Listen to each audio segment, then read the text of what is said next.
दोस्तों मुझे माफ़ करना कि मैं इतने दिन वीडियो नहीं ला सका क्योंकि थोड़ा मेरे घर साइड लाइट नहीं थी, इसके लिए मैं वीडियो नहीं बना पाई, इसलिए आई एम सॉरी।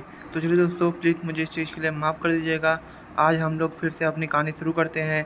कहानी के शुरुआत में हम टेमर एसोसिएशन का सीन देखते हैं, जहाँ पर वो सभी लोग आए हुए होते हैं और वह इस कोड येलो के बारे में पूछ रहे होते हैं। तभी इस चीज़ के बारे में वहाँ का स्टाफ भी कुछ पता नहीं होता, क्योंकि वो भी बताता है कि महीने में पहले ही 2 बार कोड ब्लू जारी कर दिया गया था और मैं इसके बारे में कुछ नहीं जानता कि यह क्यों हुआ है।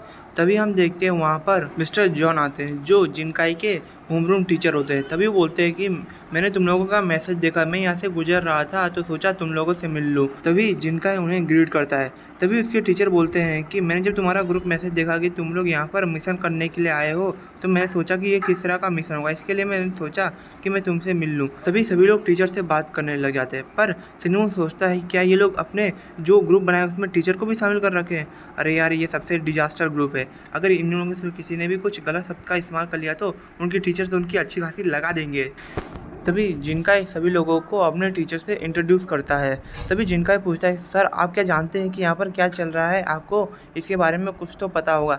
तभी उसके सर कहते हैं कि हमें यहाँ पर बात नहीं करनी चाहिए, यहाँ पर बहुत ज़्यादा आवाज़ हो रही है, चलो हम लोग बाहर जाकर बात करते हैं। तभी सिनोर बाहर जाते हुए अपने मन में सोचता है कि अगर यहाँ पर कोई भी बड़ी प्रॉब्लम हुई तो मुझे यहाँ से भागने के बारे में एक प्लान बनाना चाहिए, मैं अपने 11 को खतरे में नहीं डाल सकता।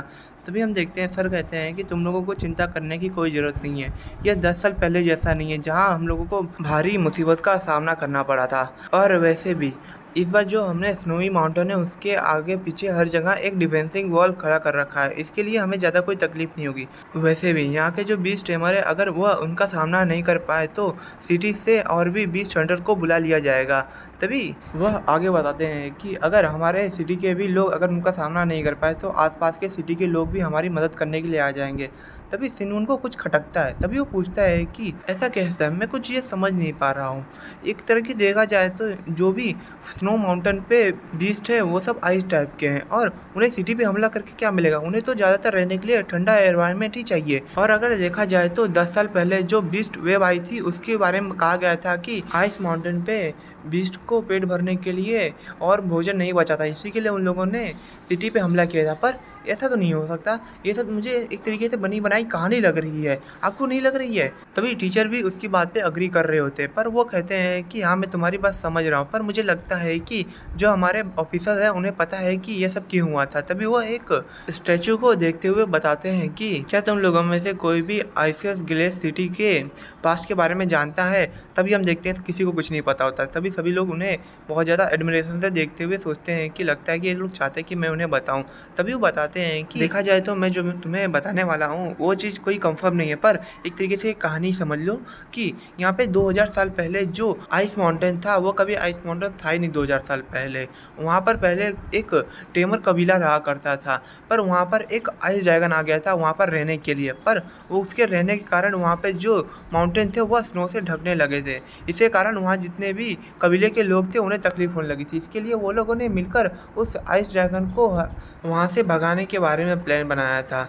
तभी हम देखते हैं सभी लोग उसकी बातें बहुत ज़्यादा ध्यान से सुन रहे होते हैं, और सर को ये बताने में अच्छा लग रहा होता है कि सभी बच्चे उसकी बातें ध्यान से सुन रहे हैं। तभी वो बताते हैं कि उन लोगों ने उसे भगाने में कामयाब नहीं हो पाए और उसे ख़त्म भी नहीं कर पाए, इसी के लिए उन लोगों ने उसे सील कर दिया और एक पहाड़ की चोटी पे उनसे अभी भी सील करके रखा गया है। पर इस चीज़ को 2000 साल बीत गए, पर अभी भी ड्रैगन की रोर सभी को सुनाई देती है। तो सभी लोगों ने सोचा है कि लगता है कि जो ड्रैगन था उसने अपने आप को पूरी तरीके से सील कर दिया है और वो मारा तो जा चुका है, पर उसकी जो रोर है वह उन बिस्टों को पागल करने और इस सिटी पे हमला करने के लिए उत्साहित करती है। तभी हम देखते हैं उसकी बातें सुन के सभी लोगों की फट गई होती है, और जो जूजू होती है वो तो सिनोन को गले ही लगाना चाहती है, पर सिनोन भाई सख्त लौंडा गले लगाने देगा नहीं साला।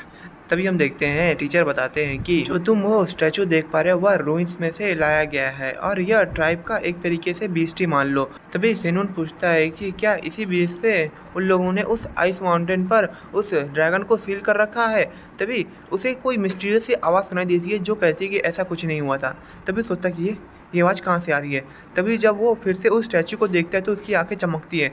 तभी ये देखना तो वो बहुत ज़्यादा हैरान हो जाता है और सोचता है कि ऐसा क्या सकता है। मेरे पास जो टेलीपैथी की स्किल है वो तो जिंदा लोगों पे काम करती है, पर ये स्टैचू, क्या स्टैचू ये जिंदा है? पर ऐसा क्या सकता है, ये इतने सालों से यहाँ पर है। अगर इसमें कुछ गड़बड़ होता तो टेमर एसोसिएशन के लोग उसे यहाँ रखते ही नहीं। तभी हम देखते हैं वो बार बार अपनी बातों को, वो आइस जाइंट अपनी बातों को रिपीट कर रहा होता है कि ऐसा कुछ नहीं हुआ था, ऐसा कुछ नहीं हुआ था। तभी उसे अपने ख्यालों में खोया हुआ देख के जीजी पूछती है कि क्या हुआ, तुम कहाँ पर खोए हुए हो। तभी सिनून कहता है कि नहीं, मुझे कुछ नहीं हुआ, मैं ठीक हूँ, तुम्हें लोगों को मेरी चिंता करने की कोई ज़रूरत नहीं। तभी सिनून सोचता है कि ऐसा कैसे हो सकता है, यह एक तरीके से देखा जाए तो कोई ट्रांसेंडेंट क्रीचर है ही नहीं, पर तब इसमें जान कैसे है, इसके अंदर जान होनी ही नहीं चाहिए, तो ये मेरे साथ टेलीपैथी की बात कैसे कर पा रहा है। सच में ये बहुत ज़्यादा अजीब है। क्या ये एक ट्रांसेंडेंट लेवल का बीस्ट है? नहीं, ऐसा नहीं हो सकता। अगर ये ट्रांसेंडेंट लेवल का बीस्ट होता तो यह टेमर एसोसिएशन में कई सारे ताकतवर मॉन्स्टर और मॉन्स्टर ब्रीडर आते हैं, उन लोगों ने भी ये नोटिस किया होगा, क्योंकि मेरी जो टेलीपैथी की स्किल है वो तो बहुत कॉमन है, पर ऐसा कैसे हो सकता है, मैं कुछ समझ नहीं पा रहा हूँ। तभी हम देखते हैं टीचर कहते हैं कि ठीक है, अब मैं यहाँ से चलता हूँ, क्योंकि मुझे मेरे कुछ छोटे मोटे और भी काम हैं, और ऐसा कहकर वो वहाँ से चले जाते हैं। तभी जिनका ही कहता है कि चलो टीचर चले गए तो हमें अब हमारे काम में भी लौट जाना चाहिए, अभी हमें 100 और थ्रेड को पकड़ना है। पर अब सिनोन के प्लान बदल चुके होते हैं, क्योंकि जब से उसने इस स्टैचू की आवाज़ सुनी है तब से उसके दिमाग में कुछ और चल रहा था। तभी हम देखते हैं वहाँ से भागने लग जाता है, और वो लोग उसे रुकने के लिए मना सकते हैं, पर वो वहाँ से चला जाता है। तभी जिनका ही सोचते हैं अरे यार वो चले गए, मुझे उससे उसका नंबर भी नहीं लिया है। तभी हम उसे पिंसिक डिस्ट्रिक्ट में देखते हैं, लाइब्रेरी में, जहाँ पर वह इस करंट दुनिया के इतिहास के बारे में पढ़ रहा होता है। तभी वो कहता है कि इस दुनिया की हिस्ट्री और मेरी दुनिया की हिस्ट्री में थोड़ा बहुत अंतर है। इस दुनिया की हिस्ट्री को हम 3 भागों में बांट सकते हैं। पहले हिस्से में जहाँ पर लेजेंड एरा, ह्यूमन एरा और टेमिंग एरा। लेजेंड एरा में वह लेजेंडरी भी जिन्होंने इस पूरी दुनिया पर राज किया। उसके बाद हम इंसान आए जिन्होंने अपनी ज़िंदगी नोवेल्टी की तरह जी, और एक तरीके से बीस्ट और ह्यूमन के बीच में एक ट्रीटी बनी। और उसके बाद आया टेमिंग एरा, और टेमिंग एरिया में ह्यूमन ने बीस्टों को टेम करना सीखा। और टेमिंग एरा को भी 2 हिस्सों में बांटा जा सकता है, एक हिस्ट्री और दूसरा मॉडर्न टाइप के। और यही समय था जहाँ पर इंसानों के लिए टर्निंग पॉइंट था, पर यहाँ पर कई सारी जानकारी मिसिंग है, जैसे कि पहले के जो लेजेंडरी बीस्ट थे उनका क्या हुआ, और 2000 साल इस ग्लेशियर सिटी में क्या हुआ था। इन सभी की जानकारी यहाँ पर बिल्कुल भी नहीं है। इसके लिए मैं जो ढूंढना चाहता था वो तो मुझे मिला ही नहीं। और ये भी दोस्त हमारा एपिसोड खत्म होता है। अब आगे क्या होगा ये अब हम नेक्स्ट एपिसोड में जानेंगे। क्या जो सिनून ढूंढ रहा है वो उसे मिलेगा, ये अब हम नेक्स्ट एपिसोड में जानेंगे। चलिए दोस्तों, अब हम नेक्स्ट एपिसोड में जल्दी मिलेंगे। To be continue.